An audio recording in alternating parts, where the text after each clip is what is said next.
మీ కళ్లద్దాలకు శాశ్వత పరిష్కారం కేవలం 9,999 రూపాయల నుండే LASIK surgery American laser eye హాస్పిటల్లో.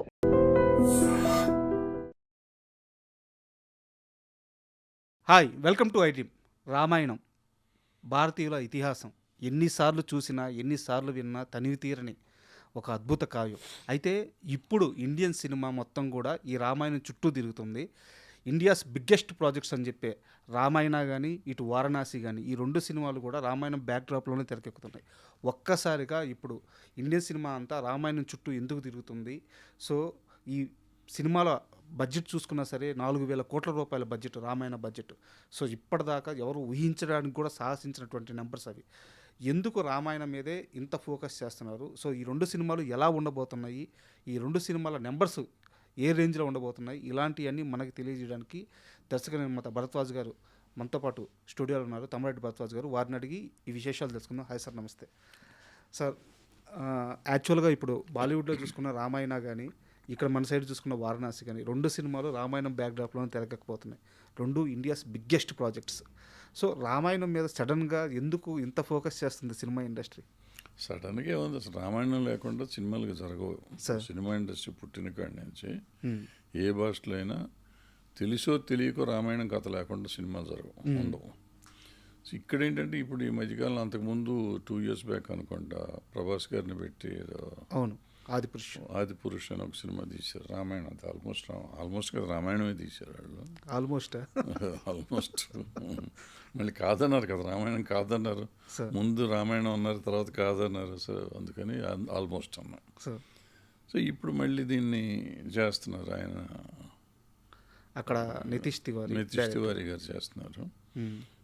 సో నితీష్ తివారీ చరిత్ర చూస్తే ఆయన ప్రీవియస్ దంగల్ చేసిన అద్భుతంగా చేశారు. కాబట్టి ఇది కూడా ఇంకా డీటెయిల్డ్గా ఏదో కొత్తగా చేస్తారు. అంటే రామాయణం కొత్తగా చేయటం ఏం లేదు. రామాయణం కానీ భారతంలో కానీ మనకి సినిమా 3 గంటలు 2 గంటల సినిమా, అది తీస్తే ఒక్కొక్క సినిమా తీస్తే ఒక వారం రోజులు కంటిన్యూస్గా చూసినా సరిపోదు. యాక్చువల్గా వెబ్ సిరీస్ లాగా చేయొచ్చు. 1 hour ఎపిసోడ్లు చేస్తే 15 గంటలు 16 గంటల ఎపిసోడ్లు వచ్చే అంత స్టోరీస్ ఉంటాయి. ఎందుకంటే కరెక్ట్గా తీస్తే చిన్న చిన్న సబ్ స్టోరీస్ ఉంటాయి. ప్రతి కథలోనూ ఇంకో ఉపకథ ఉంటుంది. కథలు కలిపితే అది ఒక సినిమాగా చేయటం చాలా కష్టం, చాలదు సినిమాకి. అందుకని మీకు ఎన్ని రామాయణాలు వచ్చినా ఉంటుంది. తమిళ్లో ఒక సినిమా వచ్చింది రామాయణం, సంపూర్ణ రామాయణం అని. ఎన్టీ రామారావు గారు, శివాజీ గణేశన్ గారు భరతుడు వేస్తాడు. ఓకే, అందులో భరతుడి క్యారెక్టరు అద్భుతంగా హైలైట్ చేస్తారు. 2 సీన్లే ఉంటాయి దాంట్లో, అంటే ఎక్కువ ఉంటాడు సినిమా అంతా, బట్ 2 సీన్లు ఆయన మొత్తం హైలైట్ చేసేస్తారు. ఓకే, వాళ్ళ అమ్మని చేయటం అదంతా, అన్నని ప్రేమించడం ఆ సీన్లో. సో అట్లా ఒక్కొక్క ఎపిసోడ్ తీసుకుంటే నీకు సినిమా అయిపోతుంది. మిగతా రామాయణంతో ఒకటే, అడవికి వెళ్ళాడు అన్నగారు, భరతుడు లేడు, భరతుడు వచ్చాడు, అది ఒక రామాయణం అన్నారు. బట్ భరతుడి క్యారెక్టరైజేషన్ మీద ఒక బ్యాక్ స్టోరీ ఉంటుంది కాబట్టి అది చూపిస్తే దాని మీద నీకు సినిమా వెళ్ళిపోయింది. ఇది ఉంటుంది, అడవికి వెళ్ళారు, ఆయన వచ్చిన మొత్తం భరతుడి మీద కథ వెళ్తుంది, రామాయణం మళ్ళీ ఫినిష్ అయిపోతుంది. ఎందుకంటే బేసిక్గా తమిళ సినిమా కాబట్టి, తమిళ్లో ఎన్టీ రామారావు గారు రాముడుగా ఉండాలి కాబట్టి, రామారావు గారు రాముడు, సీత పద్మిని, ఈయన భరతుడు. సో అలా చేసుకొచ్చారు వీళ్ళు. మళ్ళీ రామాయణం వస్తే మిగతా వస్తే మన లవకుశ కూడా రామాయణమే. రామాయణంలో వస్తే వాళ్ళు లవకుశల కథ తీసుకొని ఆయన బయటికి వెళ్ళింది అవన్నీ తీసి ఆ చిన్న బిట్ తీసి. సో మొత్తం తీయాలా కొంచెం తీయాలా అంటే రకరకాలుగా ఉంటుంది. సీతా కళ్యాణం తీశారు, సీత కళ్యాణం పార్ట్ వరకు తీశారు. ఎన్నో చెప్పుకుంటూ పోతే సీతారామ కళ్యాణం తీశారు, అది రావణాసురుడి కథ వరకు ఆయన కళ్యాణం, శ్రీరాముడి కళ్యాణం వరకు తీశారు. అందులో రావణాసురుడిని హైలైట్ చేశారు. ఇట్లా చెప్పుకుంటూ పోతే ఎన్నైనా చేయొచ్చు. సో ఎన్ని 100 సినిమాలైనా తీయచ్చు రామాయణంతో, అన్ని రామాయణాలే అవుతాయి. సో రామాయణం కూడా 100 రకాల రామాయణం ఉంది. తూర్పు రామాయణం, ఈ పశ్చిమ రామాయణం, మామూలు రామాయణం, వాల్మీకి రామాయణం, ఇంకో రామాయణం, నేను రాసిన రామాయణం, మీరు రాసిన రామాయణం అని ఈ టైప్లో అన్నీ 100 ఉన్నాయి. రామాయణానికి కొంచెం చిన్న చిన్న మార్పులు ఉంటాయి. సో ఎవరైనా ఏదైనా తీసుకోవచ్చు. ఇది ఫస్ట్ పాయింట్. అందుకని నెంబర్ ఆఫ్ సినిమాలు వస్తాయి. ఇప్పుడు మళ్ళీ రామాయణం ఎందుకు ఇన్నిసార్లు వచ్చినాక సార్ అంటే గతంలో మనం ఏ గ్రాఫిక్స్ ఏమీ లేని రోజుల్లో సినిమాలు తీశారు అప్పుడు. ఇప్పుడు టోటల్ గ్రాఫిక్స్ వచ్చినాయి, విజువల్ వండర్ చేయొచ్చు. ఇప్పుడు సౌండ్లో కానీ విజువల్లో కానీ చాలా టెక్నాలజీ పెరిగిపోయింది. సార్ సో కొత్త ఎక్స్పీరియన్స్ ఇస్తానికి ప్రయత్నం చేయొచ్చు. కొత్త ఎక్స్పీరియన్స్కి ప్రయత్నం చేస్తే తెలిసిన కథే, కొత్త ఎక్స్పీరియన్స్కి ప్రయత్నం చేస్తే విజువల్గా ఎంతైనా వెళ్ళిపోవచ్చు. విజువల్స్ సౌండ్స్ మీద ఎంతైనా చేయొచ్చు. తెలిసిన కథను విజువల్లో అద్భుతం చేస్తే పిచ్చి నోరు తెరిచి చూసేస్తారు కదా. మీరు ఎంత ఎగ్జాక్ట్గా చెప్పారంటే సార్, 2 days బ్యాక్ ఢిల్లీలో మన తెలుగు మీడియాని తీసుకెళ్ళి రామాయణ ట్రైలర్ చూపించారు. ఇంకా యూట్యూబ్లో రిలీజ్ అవ్వలేదు, మేము చూసాం, ట్రైలర్ చూసాము. మీరు చెప్పిందే అక్కడ ఉంది. అంటే రామాయణ కథ అందరికీ తెలుసు, బట్ టెక్నాలజీని వాడుకొని విజువల్ వండర్గా ఆ గ్రాండియర్తో ఎలా చూపిస్తున్నారు అనేది ఆ 3D వర్షన్లో చూస్తుంటే షార్ట్స్ అదిరిపోయినాయి సార్. అసలు ఆ రామాయణాన్ని అందుకు చూడాలి కదా అనిపించింది. అందుకే వాళ్ళు నాకు తెలిసి బడ్జెట్ విషయంలో కూడా సార్ 4,000 కోట్ల రూపాయల బడ్జెట్ అది. ఇది రిస్కే కదా యాక్చువల్గా.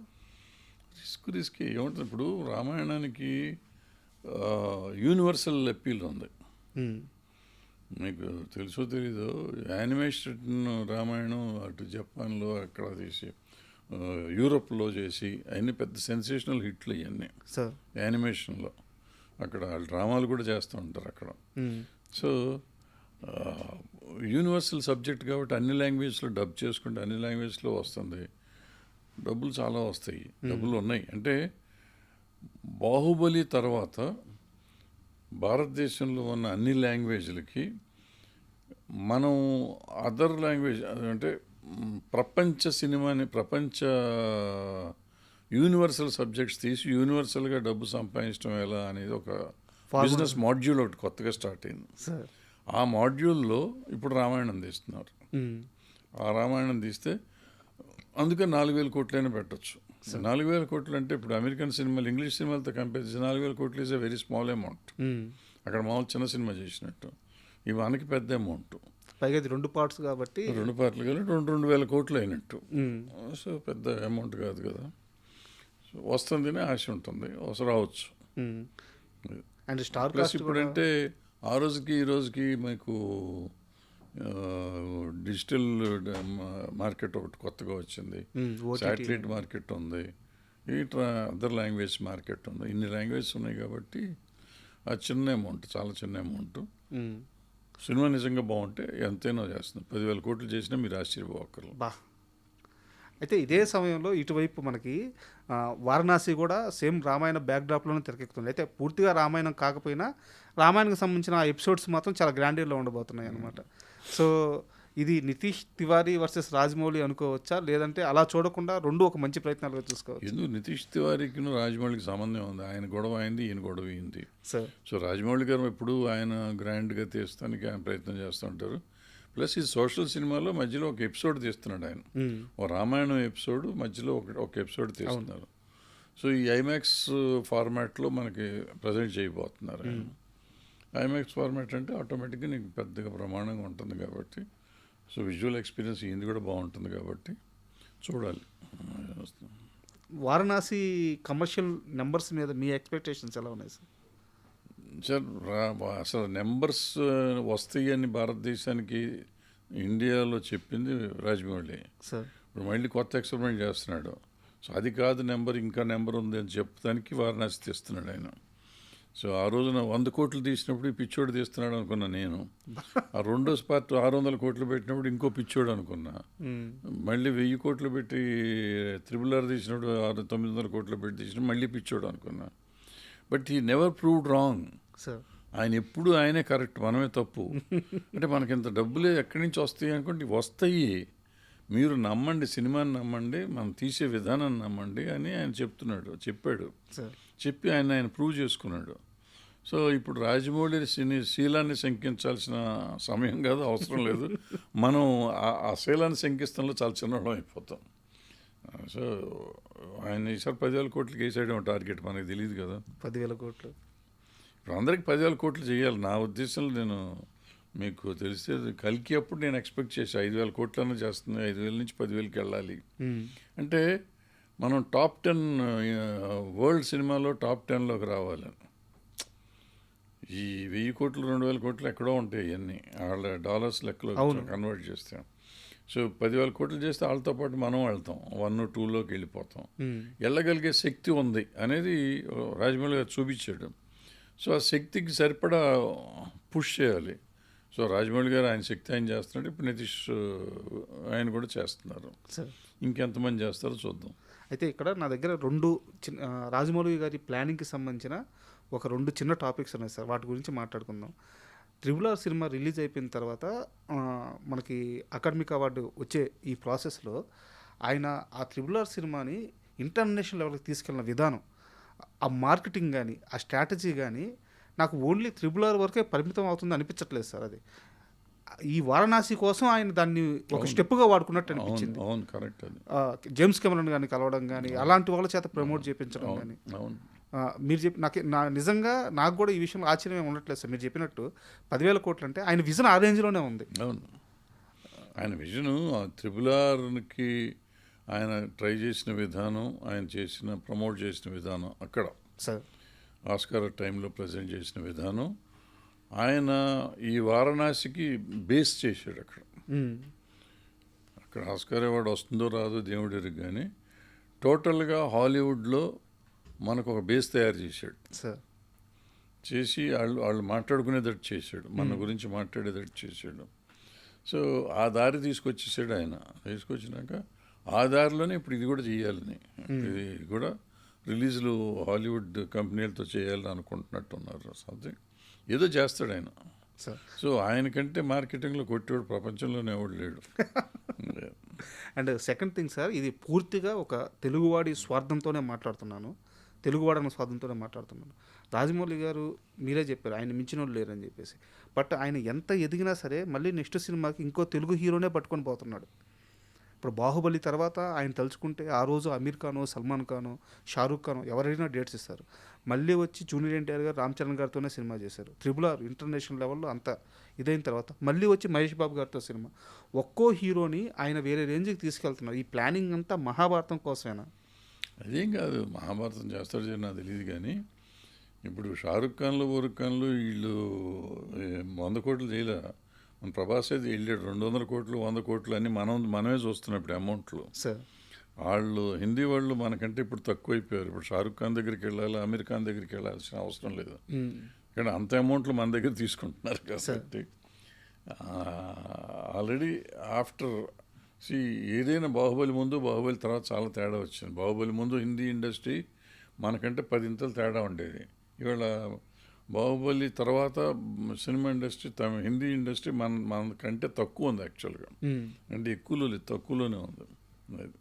అయితే ఇక్కడ ఒక సీరియస్ క్వశ్చన్ ఏంటంటే, బాలీవుడ్కి సంబంధించిన రామాయణ మూవీని ఇప్పుడు మీరన్నమాటే, సో ఒకప్పుడు టాలీవుడ్ పరిస్థితి వేరు, ఇప్పుడు వాళ్ళ డామినేషన్ స్టార్ట్ అయింది కాబట్టి వీటన్నిటిని పటాపంచలు చేసే రేంజ్లో కూడా మన కలెక్షన్ ఉండాలి, మన స్థాయి చూపించాలి, హాలీవుడ్తో కాంపిటేటివ్ ఫీల్ అవ్వాలన్న ఉద్దేశంతోనే నమిత్ మల్హోత్రా గారు. హాలీవుడ్లో కాదు, వాళ్ళు మీరు సరిగ్గా గట్టిగా అబ్జర్వ్ చేయండి. అవుతున్నారు యశ్ని తీసుకొచ్చి రావణాసురుని చేశారు. అవును, సాయి పల్లవిని సీతం చేశారు. వాళ్ళు మామూలుగా మన వాళ్ళని అసలు ఈ చచ్చిన వేయరు.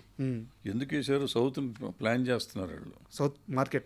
సౌత్ మార్కెట్ మీద ప్లానింగ్ ఏది 100%. సార్ ప్లాన్ చేసి ముందు ఆటోమేటిక్గా ప్రపంచం అంతా వస్తుంది. బట్ మన సౌత్ ఇండియన్ ఆర్టిస్టులను పెట్టుకుంటే ముందు దాని క్రేజ్ మన దగ్గర కూడా ఉంటుంది. ఎందుకంటే తెలుగులో కానీ తమిళ్లో కానీ వాళ్ళ డబ్బులు విపరీతంగా వస్తున్నాయి.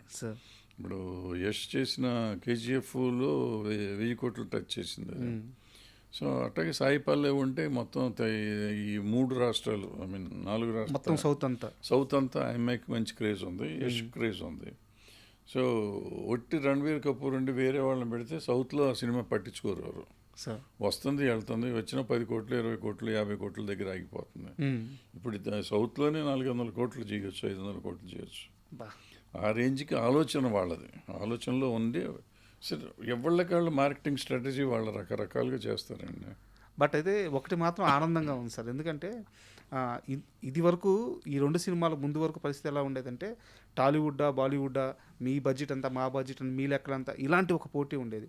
ఇప్పుడు అలా కాకుండా అది ఇండియన్ సినిమా అయిపోయింది. ఇండియన్ సినిమా ఇప్పుడు హాలీవుడ్తో పోటీ పడాలి అన్న ఒక ఆలోచన కానీ ఆ పోటీ కానీ చాలా బ్యూటీగా అనిపిస్తుంది. అది అద్భుతం. ఈ 2 సినిమాల్లో అంటే నేను కాంపిటేటివ్గా చెప్పట్లేదు, చాలా ఆనందంతోనే అంటున్నాను. 2 సినిమాల మధ్య పోటీ అయితే మీరు ఏ సినిమా కొట్టేస్తారు? పోటీ ఏముంటుందండి, ఏ సినిమాకి ఆ సినిమానే. ఇప్పుడు 2 సినిమాలు పెద్ద సినిమాలు డెఫినెట్గా 2 చూస్తాం. 2 చూస్తారు. దానికి పోటీ అంటే అది చూడతాం ఇది చూడడం అనేది పోటీ అట్టయ్యం కాదు. అట్లా ఉండదు, 2 చూస్తాం ఉంటుంది. సో వెయిట్ చేస్తున్నాను సార్, ఎందుకంటే ఒక సినిమా లవర్గా నాకు తెలిసి సినిమాతో మీరు పుట్టినప్పటి నుంచి సినిమాతోనే ప్రయాణం చేస్తున్నారు కాబట్టి ఈ విషయంలో మాత్రం అందరం హ్యాపీగా ఉన్నాం. మీ సంతోషం కూడా అర్థమవుతుంది. సో నిజంగానే ఇండియన్ సినిమా హాలీవుడ్తో పోటీ పడే ఒక టైం వచ్చింది, ఆ టైం పీరియడ్ నడుస్తుందని నమ్ముతున్నాను. రామాయణ కానీ వారణాసి కానీ బిగ్గెస్ట్ నెంబర్స్ అచీవ్ చేయాలని కోరుకున్నాను. Thank you very much. And for more videos, Please subscribe to iDream channel. Subscribe to iDream Media. Please subscribe to iDream. Please subscribe to iDream. Please subscribe iDream. And please subscribe to iDream. For more videos, subscribe to iDream. please like, share, and subscribe to the channel. Congratulations, iDream. Subscribe to iDream. Subscribe to iDream. So subscribe to iDream Media. iDream ki iDream team andarki huge congratulations. Please subscribe iDream Media. Please subscribe to iDream. Subscribe iDream. Please subscribe to iDream. iDream అంటే నా కళల channel subscribe చేసుకున్న నోరు తిరుగుతలేదు, మీరైతే గంట గుర్తు కొట్టండి. For more such videos, please subscribe to iDream. Subscribe to iDream. Please subscribe to iDream. Please subscribe iDream Media. Please do subscribe to iDream. Please subscribe to iDream Media. For best entertainment and information, please subscribe iDream. And don't forget to subscribe to iDream.